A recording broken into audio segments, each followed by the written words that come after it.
Em Brasília são 7 horas da manhã.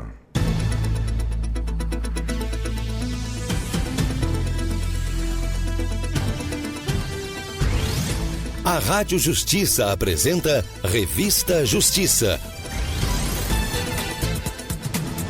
Olá, bom dia. Hoje é terça-feira, dia 1º de julho de 2025. Eu sou Arthur Filho e você acompanha agora o Revista Justiça hoje até às 9 horas da manhã.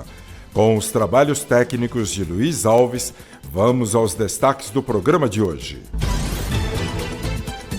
Revista Justiça. Teremos a participação do colaborador Dr. Roberto Liviano no quadro Ética e Justiça. Segunda Vara de Família e Sucessões em Maringá, no Paraná, reconheceu judicialmente a maternidade socioafetiva pós-mortem em 2 decisões distintas. As sentenças proferidas pela juíza Carmen Lúcia Rodrigues Ramajo foram baseadas no princípio da proteção da família previsto no artigo 226 da Constituição Federal e reafirmam que o amor, o cuidado e a convivência também constituem laços legítimos de maternidade. Sobre essa decisão da Justiça, vamos conversar com a presidente fundadora da Comissão Nacional de Direitos da Família e Sucessões da Associação Brasileira de Advogados, a ABA, Natasha Ermel. No quadro Não Caia Nessa de hoje, vamos mostrar como criminosos estão usando anúncios de serviços nas redes sociais para enganar consumidores. Com promessas de consertos, mudanças e instalações, eles se apresentam como profissionais confiáveis, mas por trás da fachada aplicam golpes que vão de cobranças indevidos via Pix ao uso de maquininhas adulteradas. A FEBABRAN, a Federação dos Bancos, emitiu um alerta sobre o crescimento desse tipo de fraude. Vamos entender como funciona o esquema e saber o que fazer para se proteger com o advogado especialista em direito do consumidor, Dr. Tiago Loyola. O Revista Justiça conta com a sua participação pelo WhatsApp. O DDD é o 61, o celular 999758140. Você também pode acompanhar o programa ao vivo pelo TuneIn, o maior serviço de streaming gratuito de rádios do mundo. Basta instalar o aplicativo no celular ou acessar o site tunein.com e fazer a busca por Rádio Justiça FM. Confira agora no Revista Justiça os destaques do portal de notícias do Supremo Tribunal Federal. STF vai analisar validade de lei de Porto Alegre, no Rio Grande do Sul, que proíbe a atividade de flanelinhas. A Corte vai definir se municípios e estados podem restringir profissões ou se essa competência é somente da União. O tema tem repercussão geral. Segundo o Prêmio Nacional de Jornalismo do Judiciário, tem inscrições prorrogadas até o dia 7 de julho. A premiação vai contemplar as melhores reportagens sobre cidadania, inclusão digital e meio ambiente, com prêmios de R$5.000. Supremo Tribunal Federal mantém lei de Goiás que limita a atuação de optometristas. Para a maioria do plenário, lei estadual apenas reproduz regras já previstas na legislação federal. PSOL pede derrubada de decreto legislativo que suspendeu o aumento de IOF. Partido diz que medida violou a separação entre os poderes. E o destaque da Rádio Justiça no site do Supremo é: Justiça Federal garante autonomia à mulher em financiamento do Minha Casa Minha Vida. E mais, decreto presidencial estabelece critérios para distribuição de cotas raciais em concursos públicos. Para mais notícias e outras informações, acesse o site www.stf.jus.br.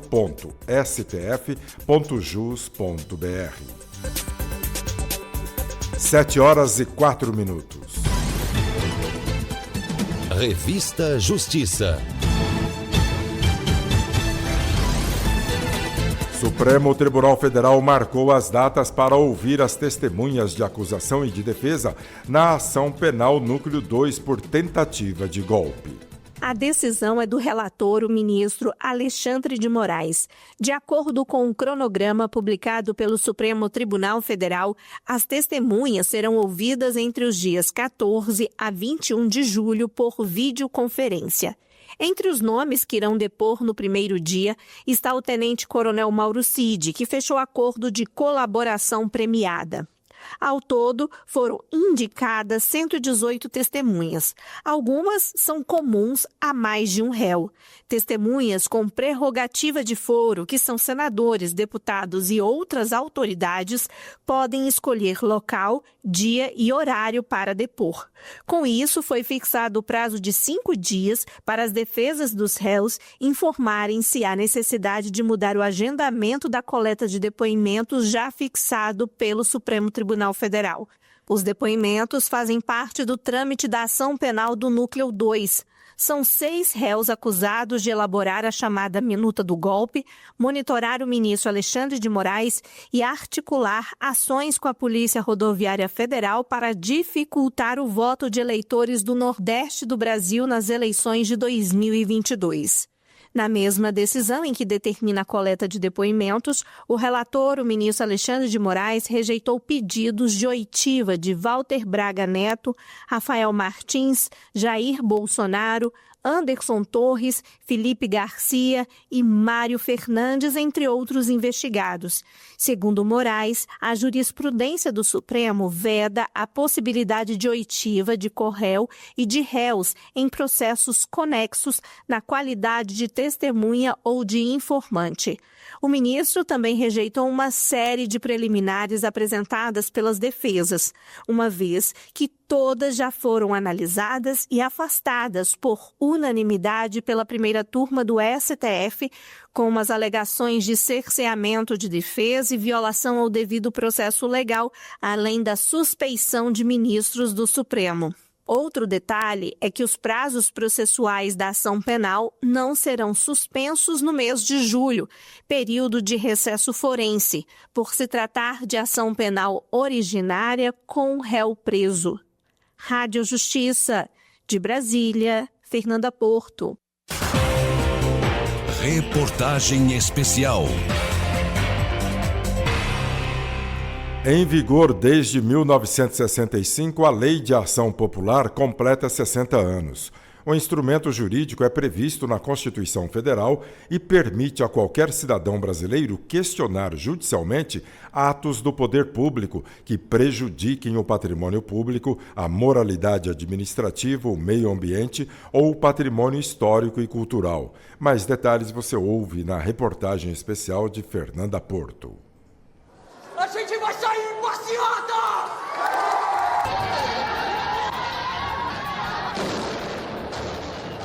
Você ouviu um trecho de uma das centenas de manifestações estudantis que ocorreu no Brasil na década de 60.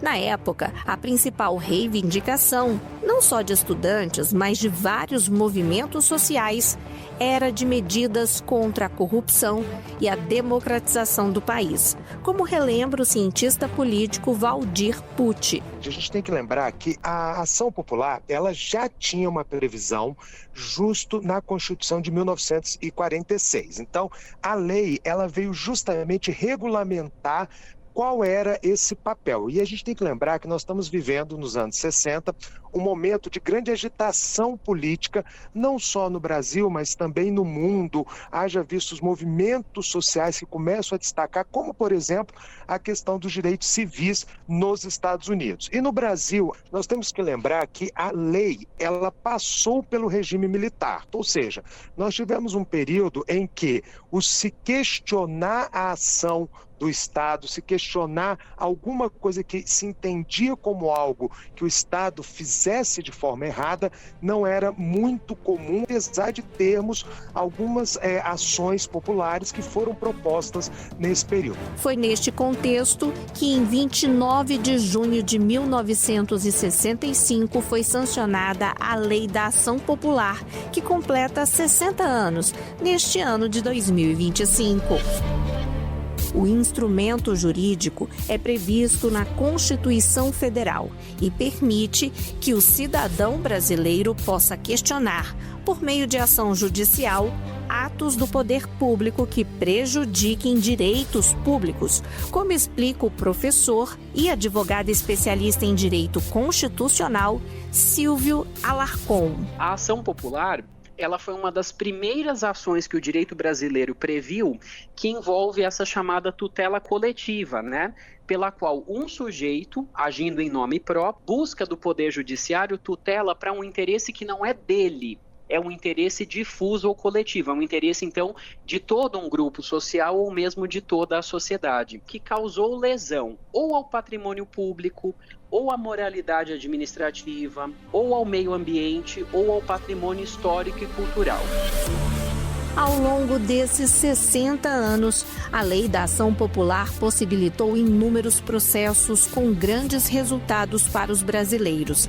Assim que entrou em vigor, a norma permitiu que os direitos dos idosos começassem a ser debatidos, ainda na época do regime militar, além de ações que reivindicavam a redemocratização do sistema de governo e direitos trabalhistas. Agora, as mais recentes tratam de temas sensíveis, como violência doméstica contra crianças e mulheres, maus tratos contra os animais e degradação de áreas de preservação ambiental. O advogado Silvio Alarcon explica o passo a passo para um cidadão apresentar uma ação popular. Quando ele propõe uma ação popular, ele precisa fazer prova de que é um cidadão e que está no exercício dos seus direitos políticos. E, para tanto, costuma-se juntar na petição inicial uma cópia do título de eleitor válido e vai propor essa ação popular no órgão judicial onde esse dano está ocorrendo ou está na iminência de acontecer. E a partir daí vai se seguir, então, o rito processual, que é específico, né, que prevê basicamente, então, a admissão da demanda pelo Poder Judiciário, a citação das autoridades, haverá então a participação do Ministério Público, né? Ele é intimado para intervir como fiscal da ordem jurídica, se necessária, em seguida a produção de provas e finalmente o juiz vai proferir uma sentença. O processo é ajuizado sem custos, mas é preciso responsabilidade ao apresentar uma ação popular. Pois, se for constatada má-fé, a pessoa que apresentou o processo pode ser penalizada, assim como explica o professor e advogado especialista em direito constitucional, Silvio Alarcon. Se ficar comprovado que o autor da ação popular agiu com má-fé, é legítimo que ele, se vier a perder a ação, né, arque com as custas judiciais e com os ônus de sucumbência, já que ele não está de boa fé. E lembra do cientista político Valdir Pucci, que explicou como surgiu a lei no início dessa reportagem? Pois é, ele ressalta que a ação popular é um importante instrumento de garantia da cidadania e controle social da administração pública. A importância da ação popular ela é muito grande na medida em que ela é uma das primeiras formas que a nossa legislação ela coloca para que a população efetivamente ela possa participar do processo, inclusive de fiscalização do Estado, certo? Na medida em que ela permite que, por meio dessa ação popular, a população possa questionar ações ou realizações do Estado que ela entenda que sejam prejudiciais ao próprio Estado ou à sociedade brasileira como um todo. Então, a importância dela é justamente essa, é de colocar a sociedade como protagonista também do processo fiscalizador do Estado. Tudo isso garante outro direito constitucional, que é a transparência da gestão pública. Por isso, o cientista político Valdir Pucci analisa que a ação popular ainda deve ser mais divulgada em todo o Brasil. Ela ainda é bastante restrita aos advogados e aos movimentos sociais na sua utilização. Talvez se nós tivéssemos uma maior divulgação, a gente teria justamente talvez mais ações populares, mais esta ação sendo utilizada pela população. E não podemos esquecer também que uma sociedade que não valoriza a educação no seu sentido mais amplo, é mais complicado de você explicar a ela o que é um instrumento jurídico e como ele pode ser utilizado. Mas isso não pode ser um empecilho para a sua divulgação. Então, agora que você, ouvinte, sabe todos os detalhes sobre as ações populares, vamos celebrar os 60 anos de vigência da lei. Com produção de João Paulo Bezerra e sonorização de Júnior Dias, Rádio Justiça, de Brasília, Fernanda Porto. A Advocacia Geral da União remove sites que divulgavam falso concurso do MEC.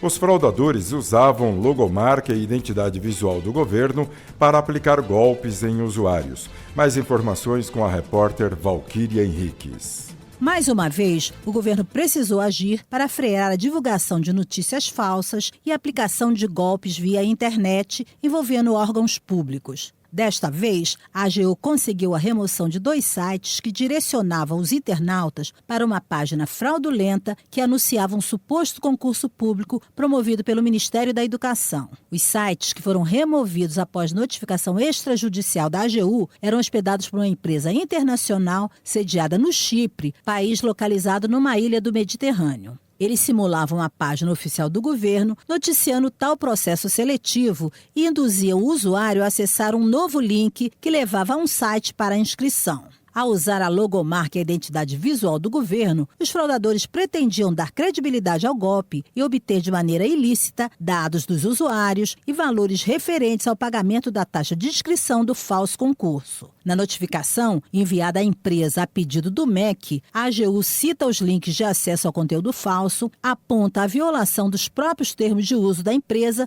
e os riscos de prejuízos à sociedade brasileira. E argumenta que a conduta do site viola o direito fundamental à integridade da informação e pode configurar crime de estelionato na modalidade fraude eletrônica. Para a AGU, essa atuação que retirou do ar as 2 páginas ilegais representa mais um esforço de atuação do Estado brasileiro com o objetivo de coibir a difusão de informações fraudulentas e práticas de crimes no ambiente digital. Da AGU, Valquíria Henriques.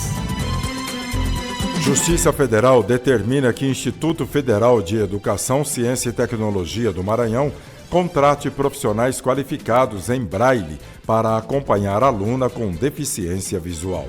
A decisão é da 11ª turma do Tribunal Regional Federal da 1ª Região com sede em Brasília. Por unanimidade de votos, foi negado o recurso apresentado pelo Instituto Federal de Educação, Ciência e Tecnologia do Maranhão contra a sentença que determinava a contratação de profissionais para as posições de transcritor, revisor, ledor e tradutor em braille, para atender às necessidades educacionais de uma aluna. Apesar do Instituto alegar que a Constituição Federal deixa claro que o Poder Judiciário não deve interferir na administração e contratação de profissionais para instituições públicas, no julgamento prevaleceu o voto do relator, o desembargador federal Pablo Zuninga Dourado. No voto, o magistrado apontou que, conforme o relatório educacional apresentado pelo próprio Instituto, em situações de demandas específicas, para garantir a aprendizagem, é necessário acompanhamento de profissional habilitado. Rádio Justiça, de Brasília, Fernanda Porto. Justiça reconhece rescisão indireta de gestante impedida de usar o banheiro no trabalho. Uma atendente de telemarketing grávida que trabalhava em Curitiba conseguiu na Justiça do Trabalho o direito à rescisão indireta do contrato após sofrer restrições para usar o banheiro durante a jornada. O caso foi julgado pela 2ª turma do Tribunal Regional do Trabalho do Paraná, que também determinou o pagamento de R$ 5.000 a ela por danos morais. A funcionária, que estava em estabilidade desde abril de 2024, apresentou atestado recomendando maior ingestão de água e acesso livre ao banheiro. Mesmo assim, a empresa manteve a limitação, o que levou a um episódio em que ela urinou nas próprias roupas no ambiente de trabalho, sendo ridicularizada por colegas e ignorada pela chefia. Com a decisão, a gestante terá direito às verbas rescisórias como aviso prévio, 13º, férias, FGTS e seguro-desemprego. O tribunal entendeu que impedir o uso do banheiro diante de uma necessidade médica configurou falta grave da empresa e violação da dignidade da trabalhadora. Rádio Justiça, de Brasília, Marcelo de la Libera. A 9ª Câmara do Tribunal Regional do Trabalho da 15ª Região, em Campinas, interior de São Paulo, decide que o descumprimento de normas trabalhistas atenta contra os direitos coletivos e não individuais. Decisão da 9ª Câmara do Tribunal Regional do Trabalho da 15ª Região, com sede em Campinas, São Paulo, negou o recurso de um trabalhador que pedia indenização por dano moral, alegando o descumprimento de normas regulamentares do Ministério do Trabalho, já que o município de Araraquara não fornecia equipamentos de proteção individual, não fazia exames médicos periódicos e não cumpria a obrigatoriedade de entrega do perfil profissiográfico previdenciário, isso durante todo o período do vínculo de emprego. O juízo da 3ª Vara do Trabalho de Araraquara já negara o pedido do trabalhador sob o fundamento de que o descumprimento de norma trabalhista de saúde e segurança extrapola a esfera individual, uma vez que atenta contra direitos de natureza coletiva. Ao julgar o recurso, o colegiado manteve a sentença, destacando que o descumprimento de obrigações trabalhistas ligadas à saúde e segurança do trabalhador, por si só, não tem o condão de acarretar ofensa à honra objetiva do trabalhador. Segundo a relatora da decisão, o mero desatendimento à legislação trabalhista por parte do empregador, no caso o município, isoladamente não autoriza a presunção da ocorrência de dano moral. Por isso, foi negado o recurso do trabalhador. Rádio Justiça de Brasília, Neto Costa. Supremo Tribunal Federal julga em sessões virtuais ações sobre política antimanicomial, cobrança de IPVA e limites de gastos no Judiciário. A sessão virtual do Supremo Tribunal Federal reúne julgamentos importantes.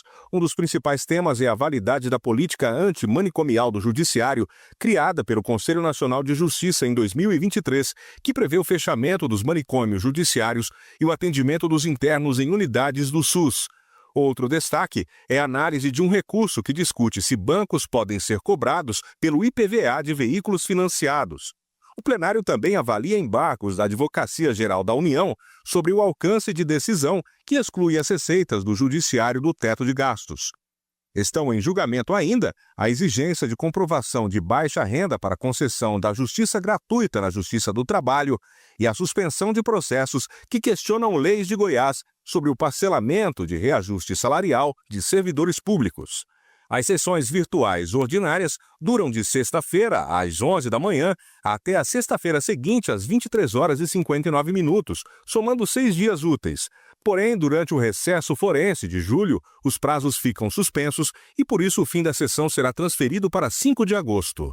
Rádio Justiça, de Brasília, Marcelo Della Libera. 10ª Vara Federal Civil da Seção Judiciária no Estado do Pará determina a concessão de benefício assistencial à criança com autismo. O auxilia foi concedido após a ação da Defensoria Pública da União. Os detalhes com Thalita Guimarães. A Defensoria Pública da União obteve sentença favorável em prol de um menininho de 6 anos de idade diagnosticado com transtorno do espectro autista. A 10ª Vara Federal Civil da Seção Judiciária do Estado do Pará determinou a implantação do benefício e o pagamento dos valores retroativos desde o primeiro requerimento, feito em março de 2023, por entender que, na ocasião, a criança já fazia jus ao BPC. A mãe do menino procurou assistência jurídica da DPU em janeiro do ano passado. Na petição inicial, a DPU argumentou que a conclusão administrativa do INSS foi indevida, já que a criança com transtorno do espectro autista é considerada pessoa com deficiência para todos os efeitos legais. Da perícia médica designada pela Justiça, realizada em agosto, ficou comprovado que a criança é autista de grau 2 de suporte, com grande dependência de terceiros para as atividades da vida. A assistente social responsável pela análise atestou que tanto a mãe, de 23 anos, quanto o menino fazem uso de medicação continuada e sobrevivem com o valor de R$1.000, proveniente de uma bolsa de estudos. De acordo ainda com o laudo da perícia social, durante a coleta de informações, a mãe esteve internada por mais de 1 mês para tratamento médico. Da Defensoria Pública da União, Thalita Guimarães. Da Paraíba vem um exemplo de como o registro civil muda a vida de pessoas em situação de vulnerabilidade e viabiliza o acesso a benefícios sociais. Confira na reportagem de Neto Costa.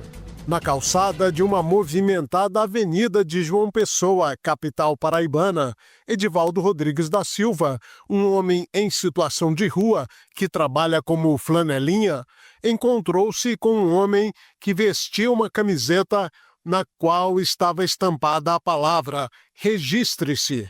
Curioso, Edivaldo se aproximou e perguntou: "Será que você pode me ajudar a descobrir onde eu fui registrado? Quero tirar meus documentos para poder receber o Bolsa Família e o auxílio aluguel", disse Edivaldo. Essa história é real e o oficial substituto do 7º Cartório Gomes de Souza, Lucas Mateus Gomes de Oliveira, o homem da camiseta, conta como aconteceu. Esse caso de Edivaldo, ele é um morador de rua. Ele só saiu desse estado porque deu a sorte de, quando eu estava pegando meu carro, indo para casa, ele viu o nome na minha camisa, Registre. Então, ele não sabia do evento lá dentro. Então, ele me viu com a camisa e perguntou: "Lucas, o que é essa camisa? Você trabalha aonde?" Eu expliquei: "Não, sou do cartório, tal. Aí ele abriu um sorriso e perguntou: "Lucas, me ajude, eu quero tirar meu registro. Eu tenho um benefício, só não consigo sacar porque eu não tenho minha identidade." Aí sim, eu teria o registro, teria a identidade, tiramos tudo, né? Ele conseguiu. Agora, se tivesse uma divulgação maior, aí com certeza esse pessoal que está na rua a gente conseguiria reduzir, né? Esse pessoal que está na rua. Então, o meu pedido seria esse, né? Uma divulgação maior para a gente atender essa população vulnerável. O caso do Edivaldo aconteceu durante a Semana Nacional Registre-se 2025, que na Paraíba ocorreu em maio e atendeu quase 5.000 pessoas. Uma das coordenadoras da ação, que contou com diversas entidades parceiras, foi a juíza corregedora do Tribunal de Justiça da Paraíba, Renata Câmara. Ela conta que, a partir da emissão da segunda via da certidão de nascimento, Edivaldo conseguiu acesso à plena cidadania. E a partir dessa segunda via, o Edivaldo ele conseguiu a emissão do seu CPF, a emissão da sua carteira de identidade nacional, foi incluído no CAD único e certamente hoje já deve estar sendo contemplado com algum programa do governo federal. De modo que esse exemplo do Edivaldo, para nós, foi um motivo de muita alegria, porque mostrou para nós, organizadores e coordenadores, que a nossa atuação em conjunto, ela se fortalece e se mostra ainda mais eficiente quando nós trabalhamos em conjunto. O objetivo da Semana Nacional Registre-se, que acontece anualmente a partir de determinação do Conselho Nacional de Justiça, é reduzir o subregistro civil de nascimento e ampliar o acesso à documentação civil básica a todos os brasileiros, especialmente as pessoas em situação de vulnerabilidade, como indígenas, pessoas em situação de rua, em situação manicomial e integrantes do sistema penal. Rádio Justiça de Brasília, Neto Costa. Em Brasília são 7h28. Previsão do tempo no Brasil. Agora vamos até o Instituto Nacional de Meteorologia conversar com o meteorologista Olívio Bahia, que vai falar da previsão do tempo para todo o país. Mas a gente começa por Brasília. Olívio, muito obrigado por nos atender. Um bom dia a você. Como fica o tempo aqui na capital federal? Opa, Arthur, a gente agradece. Bom dia para você, bom dia a todos os amigos ouvintes da Rádio Justiça. Bom, Arthur, aqui na capital começamos aí com 11,8 graus agora no início do dia. No Distrito Federal, mínima ali na região do Gama, 9,7. Temperaturas aí no decorrer do dia devem variar de 26 graus aqui em Brasília a 28 graus ali em áreas do Gama e da região de Águas Emendadas. Então, um dia relativamente quente, frio pela manhã.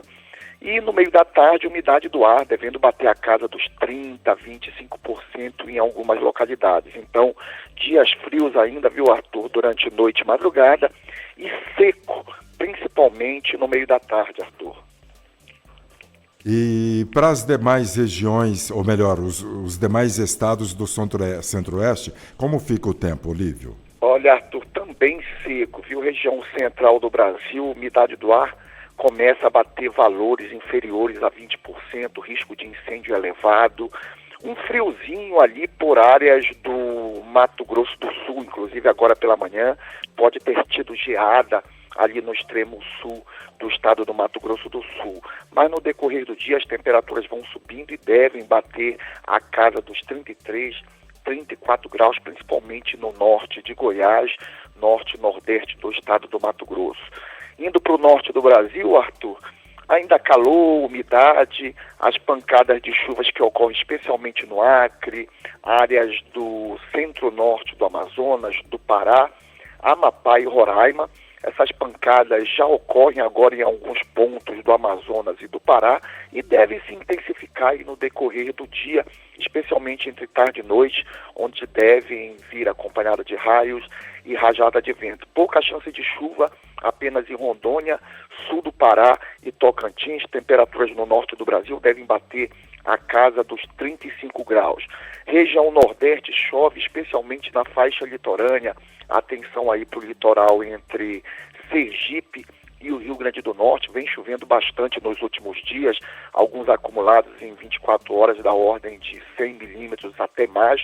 Então continua chovendo por lá. Essas chuvas, mesmo não sendo intensas, acabam acumulando no decorrer do dia, acabando provocando alguns transtornos aí, principalmente em áreas das regiões metropolitanas desses estados.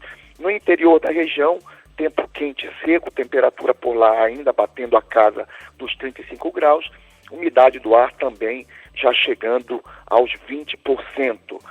Sudeste do Brasil, chuva em áreas da faixa leste, litoral do estado de São Paulo, pontualmente de forma bem fraca no litoral do estado do Rio de Janeiro, mas em grande parte da região, predomínio de sol, agora pela manhã um nevoeirozinho em alguns locais, especialmente da zona da Mata Mineira, áreas serranas do Rio de Janeiro, mas no decorrer do dia o sol deve aparecer, temperatura não deve subir tanto, chega até a 32 graus ali no norte do estado de Minas Gerais, e também umidade do ar batendo a casa dos 25%, especialmente no oeste de São Paulo e de Minas Gerais. Sul do Brasil, muito frio polar, viu, Arthur? Temperatura negativa, menos 5 graus ali em áreas do Rio Grande do Sul, muito frio polar, provavelmente geada ampla nos 3 estados, deve ter ocorrido agora pela manhã. As temperaturas vão subindo, mas não sobem tanto, deve ficar na casa de 20, 21 graus no meio da tarde, então um dia bem agradável pelo sul do Brasil. Pouca chance de chuva por lá, no máximo um chuvisco, uma garoazinha ali no leste do estado paranaense. Esse é o nosso passeio pela previsão de tempo no Brasil como um todo, Arthur. Muito obrigado, Olívio Bahia, o meteorologista do Instituto Nacional de Meteorologia, que falou da previsão do tempo aqui para Brasília e também o restante do país. Olívio, muito obrigado, um bom dia a você. Bom dia para você, Arthur, bom dia a todos, até mais. Até mais, 7h33. Manchetes do dia. Começamos com o Correio Brasiliense de Brasília. Policiais querem dinheiro das betes contra o crime. Estado de São Paulo. Programa em que governo mais investe tem baixa eficiência. Folha de São Paulo. Lula decide ir ao Supremo para restaurar decreto que aumenta IOF. Jornal O Globo. Governo investe em discurso do nós contra eles e Congresso rebate. Diário do Nordeste, Fortaleza. Ministério Público do Ceará quer demolir imóveis de facções cearenses. Estado de Minas, Belo Horizonte, sinal verde para obras na Cristiano Machado. Jornal do Comércio, Recife. Após derrota no Congresso, Lula libera 474 milhões de reais em emendas. Jornal à Tarde, Salvador, Bahia. Casos de câncer de tireoide crescem 94% em 5 anos. Jornal 0 Hora, Porto Alegre, Rio Grande do Sul. Na queda de braço do IOF, governo Lula e Congresso disputam o controle da narrativa. Portal Valor Econômico. O governo deve acionar Supremo Tribunal Federal nesta terça-feira para questionar derrubada do IOF, dizem fontes. 7h35. Revista Justiça. Entrevista. Empresas de aplicativos e plataformas digitais devem fornecer dados cadastrais, meios de pagamento e outras informações relevantes sobre devedores em processo de cumprimento de sentença. A decisão é da primeira vara civil da comarca da Lapa, em São Paulo. Vamos conferir os detalhes da decisão na entrevista de Fernanda Porto. É isso mesmo, o assunto da nossa entrevista de hoje é sobre a obrigação dessas empresas, grandes empresas digitais, de fornecer para a Justiça dados de usuários, isso para dados de pessoas que estão com algum débito na Justiça. Nesse caso aqui, que ocorreu no estado de São Paulo, a Justiça procura uma pessoa que está devendo mensalidades escolares. Então, por isso, acionou empresas como o Google, Uber, iFood e até a Amazon para fornecer esses dados e assim localizar este devedor. Para saber mais detalhes desta decisão e como a Justiça tem interpretado esse tipo de situação, eu converso agora com o advogado especialista em Direito Digital, Dr. Caio Godoy. Olá, Dr. Caio, seja muito bem-vindo aqui na Rádio Justiça. Olá, tudo bem? É um prazer estar aqui de novo na Rádio Justiça. Doutor, para a gente que é uma satisfação contar novamente com a sua participação aqui, esclarecendo esse assunto que é tão importante, né? A gente que tem um mundo cada vez mais digital, dados e mais dados que fazem parte dessas plataformas, né? Até onde vai o sigilo, até onde não, como a Justiça pode usar esses dados para localizar aí, nesse caso, devedores, mas também até criminosos, né? Então, vamos começar explicando esta decisão, a decisão da primeira vara civil da comarca da Lapa, em São Paulo, né? E a ideia aí é localizar um homem que deve mensalidades escolares. Então, por favor, explica melhor para a gente essa decisão. Sim, exatamente. Trata-se de um caso de um homem que está devendo ali mensalidades escolares e foi ajuizada uma ação para executar ali esses valores que estão sendo devidos. Tipicamente, esses valores são buscados pelos sistemas que estão disponíveis à Justiça, seja ele Sisbajude, Renajude, sistemas que fazem cruzamentos de dados, por exemplo, com a Receita Federal, para buscar se a pessoa tem algum bem ali em seu nome para ser feita penhora e pagar aquela dívida que está sendo executada na Justiça. Porém, nem sempre esses sistemas são capazes de localizar ali o endereço do devedor, se ele tem algum bem para penhora. E acaba que essa decisão de você pedir para as Big Techs, você pedir para os aplicativos que são mais tipicamente usados pelo usuário comum, os dados pessoais dele, acaba sendo uma decisão que ajuda muito nessa questão de localização de bens, principalmente localização do devedor, onde ele mora, se ele está ativo nessas empresas, ou às vezes qualquer endereço de entrega de algum produto ali daquele aplicativo.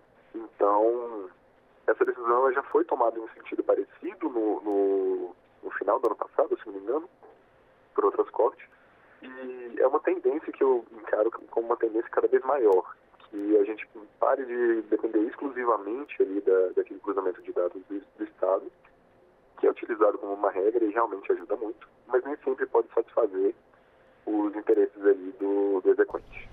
Tá certo. E no sentido, como o senhor comentou agora, doutor Caio, temos outras decisões semelhantes. Explica pra gente qual que é o entendimento da Justiça, até porque a gente vive uma era que muita coisa tem mudado. Então, assim, a forma como as pessoas se comunicam, como tem uma relação de consumo, pagam uma conta ou assumem um contrato. Então, como que a Justiça vem tratando esse assunto? Exatamente. A sociedade que vivemos hoje não é a mesma que vivíamos há 15 anos atrás. E a Justiça tem evoluído realmente para se adaptar a essa nova realidade. Então, o que antes era algo impensável, assim, você chamar um terceiro no processo só para indicar ali qual que é o endereço de um devedor. Isso antes era uma coisa inimaginável, assim, era uma coisa muito fora do padrão que era utilizado ali.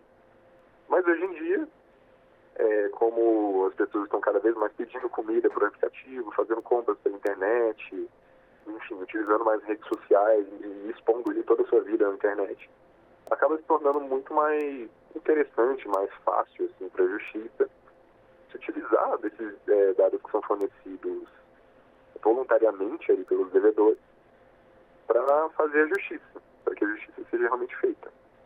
Então, como eu disse, existem sistemas que são disponíveis à justiça, sistemas estatais, digamos assim, para localizar os bens, endereços e outras informações pessoais do devedor, como, por exemplo, Cisbajude, Renajude, entre outros. E eles já são um reflexo ali dessa mudança de sociedade que estamos vivendo, numa sociedade cada vez mais integralizada. Mas isso é feito, é uma coisa meio mais custosa, que é feita, digamos, artificialmente ali para tentar montar uma base de dados do Estado para a justiça, disponibilizar a justiça. Sendo que a gente já tem uma base de dados que está sendo montada, digamos que voluntariamente, espontaneamente, utilizando essas big techs e esses aplicativos e serviços que a gente utiliza no meio digital. Então a justiça nada mais está fazendo do que se utilizando desse sistema que já está sendo criado espontaneamente para realmente fazer a justiça. Tá certo. E, doutor Caio, a gente sabe que esse tipo de tentativa, né, quando vai em busca de dados dentro dessas grandes empresas digitais, que a gente está falando aí de aplicativo para pedir comida, às vezes transporte, até mesmo de compras, antes disso foram feitas várias outras tentativas, vamos dizer assim, das formas mais tradicionais, que seriam de outras maneiras de se contactar aí esta pessoa que está sendo requisitada por uma parte para resolver uma questão na justiça. Aqui a gente está falando de mensalidades escolares, né? Uma questão de uma empresa que está fazendo essa cobrança, porém isso também pode acontecer em outras situações, em outros processos, como por exemplo quem não está com a pensão alimentícia em dias, ou enfim, até mesmo questões de aluguéis atrasados, enfim, várias situações, certo, doutor? Sim, essa situação ela ainda é um pouco nova, ainda está sendo digamos, adaptado ali na justiça, em que situações que isso seria cabível e quais situações que não. Então a gente não tem muito exemplo assim, prático de uma situação de uma execução de uma pensão ou, digamos, de um tributo. Isso ainda não temos, mas a tendência realmente é que esse tipo de execução seja, pelo menos ao meu ver, cada vez mais comum. Por enquanto ainda é subsidiário, a gente primeiro tenta utilizar ali os meios mais tradicionais de execução e localização do devedor, mas nada impede, pelo menos ao meu ver, que no futuro isso seja expandido cada vez mais. Então, ao mesmo tempo que não tem uma hierarquia entre os sistemas disponíveis à justiça para executar, você pode pedir ao mesmo tempo uma pesquisa no Cisbajude e no Renajude, ou no Sniper, outro meio disponível. Ao meu ver, não seria muito inovador, digamos assim, não seria muito fora do comum, fora do usual, você pedir logo o envio de ofício a essas instituições, que muito provavelmente vão ter mais dados, inclusive, sobre aquela pessoa que está sendo buscada, do que o próprio Estado. Então, o doutor Caio Godoy foi o nosso entrevistado de hoje. Recapitulando, o assunto da nossa entrevista foi esta decisão recente da primeira vara civil da comarca da Lapa, em São Paulo, que determinou que empresas digitais, Big Techs, sejam notificadas para fornecer dados de um usuário que tem débitos com a Justiça. Doutor Caio, muito obrigada pela sua participação mais uma vez aqui na Rádio Justiça e até a próxima entrevista. Muito obrigado, fico ansioso para a próxima entrevista. Em Brasília, 7h43. A partir de agora, no Revista Justiça, Ética e Justiça. Ética e Justiça com o Procurador de Justiça do Estado de São Paulo, doutor em Direito Penal e presidente do Instituto Não Aceito Corrupção, doutor Roberto Liviano. A IA no Judiciário, solução ou paliativo diante de um sistema sobrecarregado? A Justiça brasileira tem 93 milhões de processos pendentes, evidenciando uma crise estrutural marcada por desigualdade regional e gargalos históricos. Para enfrentar esse cenário, o Conselho Nacional de Justiça, o CNJ, aprovou um marco regulatório para o uso da inteligência artificial generativa no apoio a magistrados. Sobre esse assunto, a gente conversa agora com o Procurador de Justiça do Estado de São Paulo, Dr. Roberto Liviano. Dr. Roberto Liviano, um bom dia, seja muito bem-vindo à Rádio Justiça, obrigado por nos atender. Bom dia. Bom dia. Que cuidados são necessários para a utilização desta inteligência artificial no Poder Judiciário? Todos os cuidados possíveis e imagináveis. A inteligência artificial é um instrumento extremamente importante e necessário em todas as atividades humanas. Né? É inegável que a inteligência artificial ela veio para ficar e ela está remodelando todas as atividades humanas. Nós não podemos desconsiderar a existência dela, não podemos fingir que não existe a inteligência artificial e passar ao largo dela no âmbito da justiça. É indiscutível. Alguns anos atrás, já tivemos, de uma certa maneira, essa discussão no campo da justiça com a questão dos depoimentos, dos interrogatórios por videoconferência. Houve uma discussão, muitas pessoas questionaram no âmbito da defesa, no sentido de apontar que isso feria o direito à ampla defesa, no sentido de apontar problemas e falhas na questão do depoimento por videoconferência. Mas, por outro lado, isso trazia benefícios, porque trazia segurança, porque não era necessário você transportar o preso, às vezes 500, 600, 700 quilômetros em estados maiores, não é? E você, com sistemas modernos de videoconferência, você poderia colocar um advogado ao lado do acusado, lá no presídio em que ele se encontrava, e um advogado na ponta onde o juiz praticava o ato processual. Né? De todo modo, havia um questionamento no sentido de dizer que a pessoa que estava sendo interrogada ou prestando depoimento em qualquer outro ato processual não estaria diante do juiz, e isso poderia estar violando os princípios processuais, que afinal de contas você tem a ideia da identidade física do juiz. De todo modo, apesar desses questionamentos, os depoimentos, os interrogatórios à distância, eles vieram para ficar, né? A tecnologia acabou se impondo, né? E há um dado de realidade. Essa ideia avançou. Em relação à inteligência artificial, eu penso, Arthur, que nós devemos lidar de maneira semelhante. Nós não podemos ser reféns dela, nós precisamos, esse marco regulatório que você fez referência por parte do CNJ, o CNJ é o organismo que de fato tem atribuição constitucional, legal, dentro do nosso sistema de justiça, para se debruçar a respeito disso.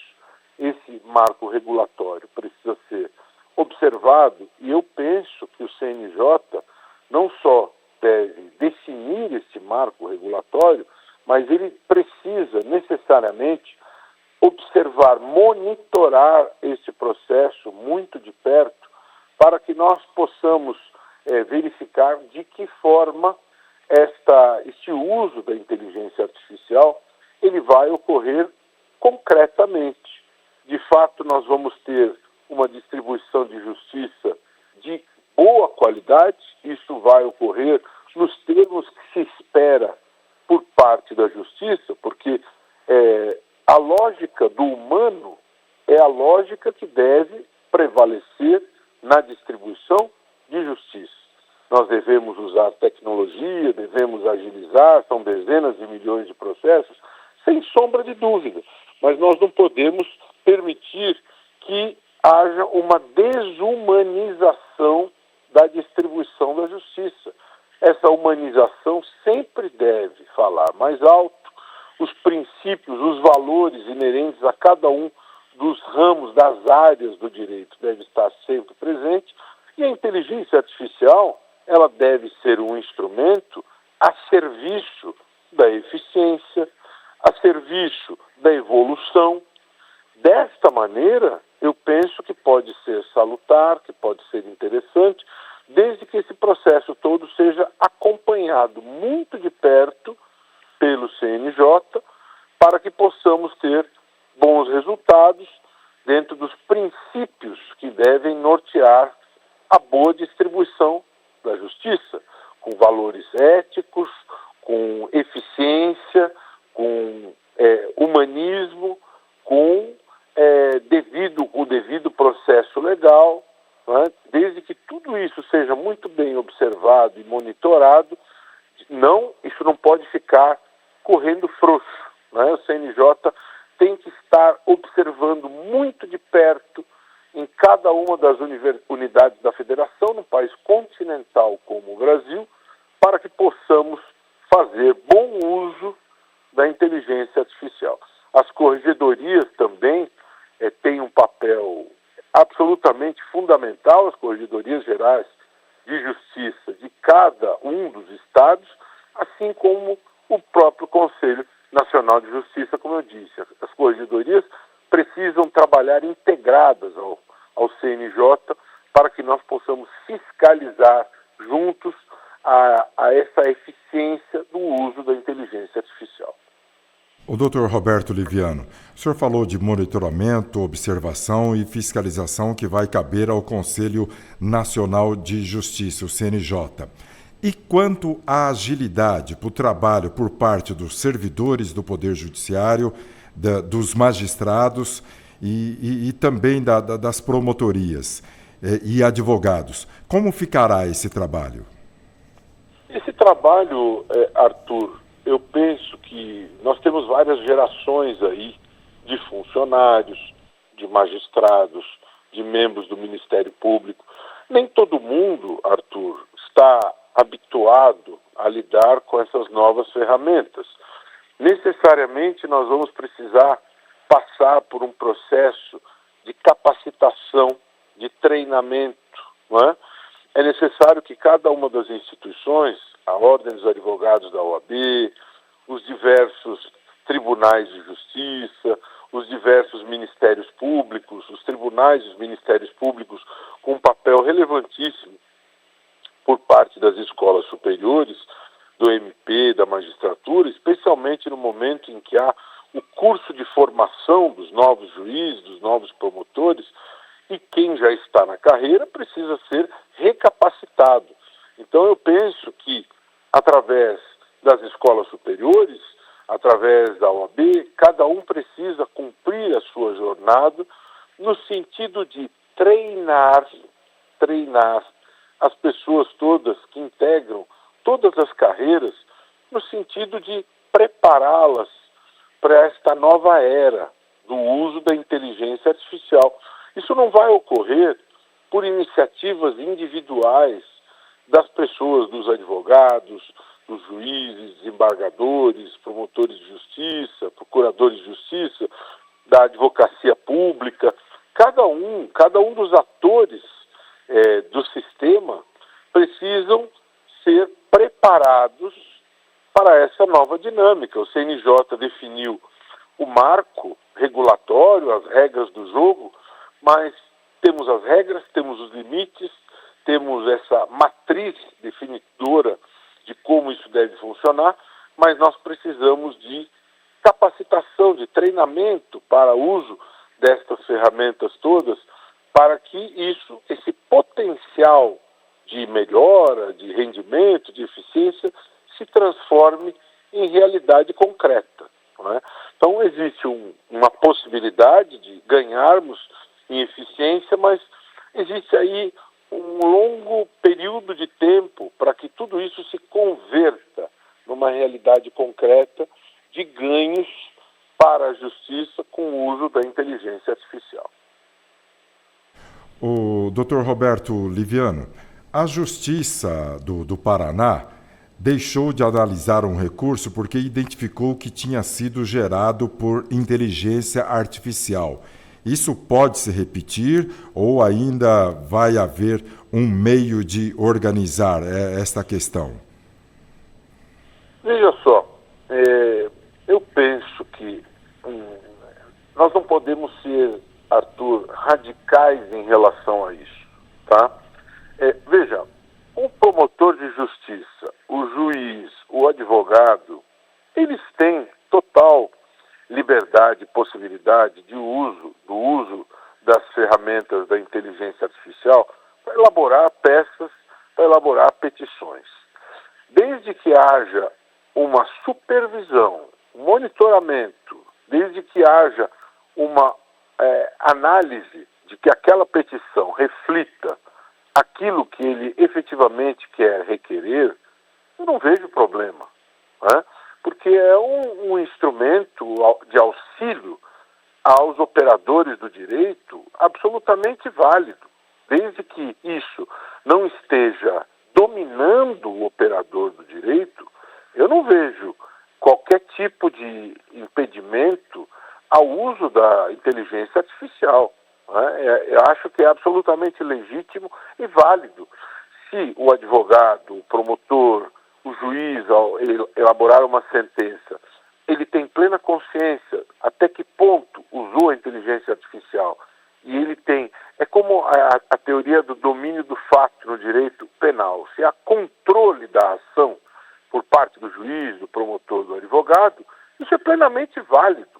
Se ele está no controle da ação, usou aquela ferramenta como auxílio à concretização, Arthur, eu acho que é radical você não admitir o uso desta ferramenta, e penso que se esse tipo de situação for levada ao Tribunal de Justiça do Estado, aos tribunais superiores, isso será revertido. Não é plausível isso.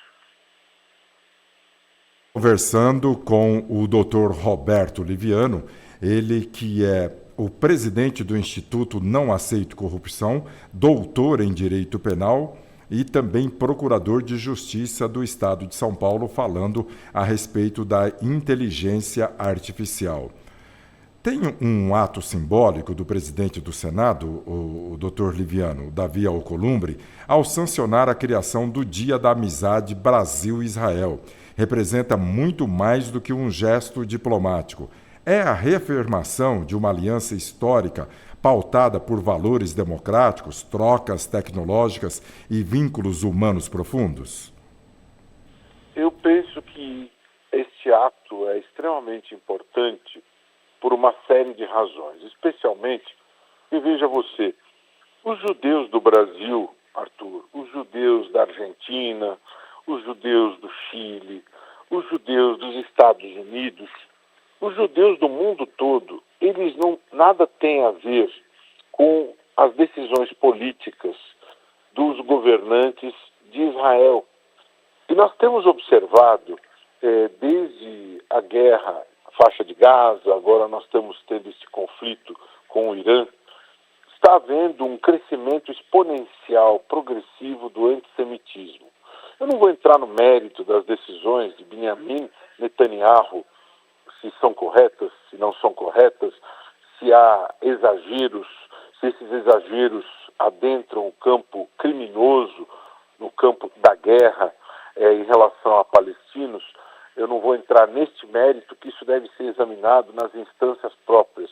O fato é que os judeus do mundo todo, inclusive do Brasil, estão sendo hostilizados, está aumentando o antissemitismo em decorrência destes conflitos. Então eu penso que a criação, esse tipo de ato simbólico, ele é relevante para que estas situações sejam abrandadas. Assim como a islamofobia. A islamofobia também, ela aumenta à medida que nós temos esses conflitos, não é? Então, eu particularmente acho inadmissível que se bloqueie a chegada de ajuda humanitária às pessoas na faixa de Gaza, na Palestina. Eu acho que não há como se justificar, bloquear ajuda humanitária a essas pessoas, porque é uma questão superior de direitos humanos, não é?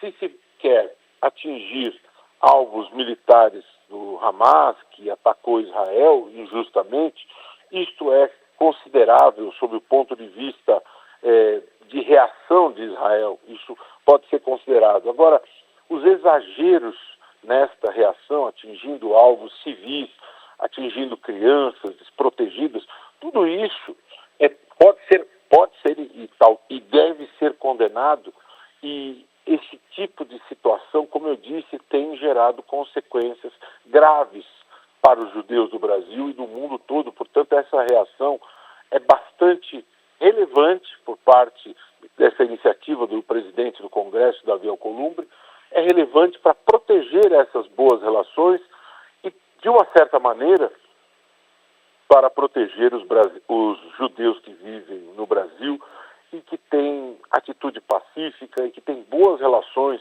com os muçulmanos, com os palestinos, que são relações pacíficas e que assim devem prosseguir, é a minha visão.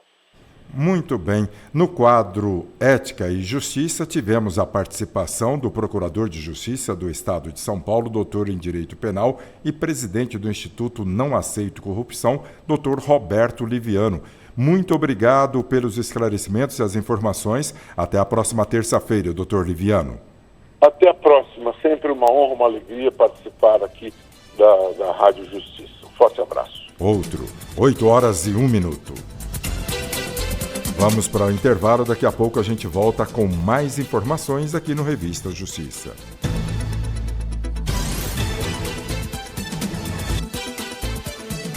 Estamos apresentando Revista Justiça.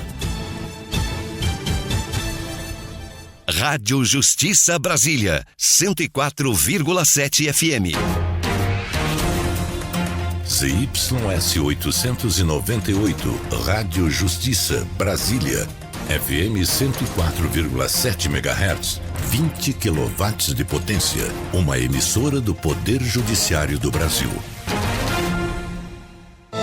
O futuro do planeta depende das ações de hoje. Por isso, o Ministério Público Federal está presente de norte a sul do país, defendendo um direito de todas as gerações: viver em um ambiente equilibrado, saudável e sustentável. Acesse mpf.mp.br/guardião-do-futuro e descubra como o MPF atua na defesa dos biomas brasileiros e na proteção dos povos que vivem em harmonia com a terra. MPF, Guardião do Futuro, protetor de direitos. Rádio Justiça Brasília, 104,7 FM. Rádio Justiça Brasília, 104,7 FM. Faixa jornalística.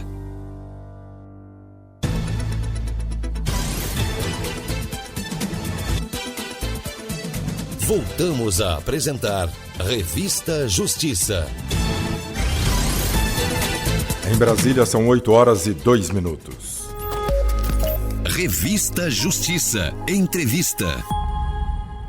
A segunda vara de família e sucessões em Maringá, no Paraná, reconheceu judicialmente a maternidade socioafetiva após morte em 2 decisões distintas. As sentenças proferidas pela juíza Carmen Lúcia Rodrigues Ramajo foram baseadas no princípio da proteção à família previsto no artigo 226 da Constituição Federal e reafirma que o amor, o cuidado e a convivência também constituem laços legítimos de maternidade. Em um dos casos, o reconhecimento foi pedido por um filho criado por 2 mães, uma biológica e outra socioafetiva, em uma união homoafetiva. No outro, um homem buscou o direito de registrar como mãe as 2 mulheres que criaram desde o nascimento após o afastamento da mãe biológica. Sobre essa decisão da Justiça, vamos conversar com a presidente e fundadora da Comissão Nacional do Direito das Famílias e Sucessões, Associação Brasileira de Advogados, a ABA, doutora Natasha Hermel. Doutora Natasha, muito obrigado por nos atender. Seja bem-vinda à Rádio Justiça. Um bom dia. Bom dia, Arthur. Doutora Natasha, que confusão isso daí, né? O que essas decisões representam para o reconhecimento jurídico da maternidade socioafetiva no Brasil, especialmente quando ela é formalizada apenas após a morte da mãe afetiva? Pois é, Arthur, a gente está num país onde as pessoas entram na justiça pedindo indenização pelo abandono afetivo. E aí a gente tem a filiação socioafetiva, que é um vínculo parental que ele é construído justamente pela convivência, pelo afeto e pelo cuidado. Passa a ser reconhecido legalmente como pai ou mãe, ainda que não haja o vínculo biológico ou a adoção formal. Aí, quando a gente tem isso pós a morte, significa apenas que que para a pessoa é muito importante, ela tem um lugar de pertencimento, ela tem uma família que olha para ela e fala, você é importante, eu estou aqui com você, e isso traz muitas consequências no mundo. Doutora Natasha, a senhora deve estar movimentando o celular e fica picotando a ligação, porque há falhas. A senhora está me ouvindo? Eu estou ouvindo, mas eu estou parada, eu estou no escritório, eu estou parada. Perfeito. Então, pode dar sequência no que a senhora vinha dizendo, por gentileza.